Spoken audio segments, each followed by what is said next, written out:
मोहसिन वो मेरी आंख से ओझल हुआ न जब, मोहसिन वो मेरी आंख से ओझल हुआ न जब, सूरज था मेरे सर पे मगर रात हो गई।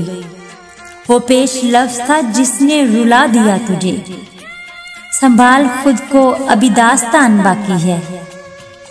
जिंदगी कभी नहीं रुकती किसी के लिए, एक के बाद एक नया चेहरा नजर में आता है और जिंदगी में शामिल हो जाता है। किस कदर मजबूत होता है इंसान, खो जाने वाले पर दो आंसू बहाकर नए मिल जाने वाले के साथ वैसे ही जज्बात वाबस्ता कर लेता है। ये भी ना कितनी जल्दी खुद को हालात के रंग में ढाल लेता है, और जिसकी जिंदगियां वाकई रुक जाती हैं उन्हें दुनिया कदमों की धूल बना देती है। यहाँ चाह कर भी कोई उम्र भर के रोग नहीं झेल सकता, चाह कर भी जाने वालों का उम्र भर सोग नहीं मना सकता।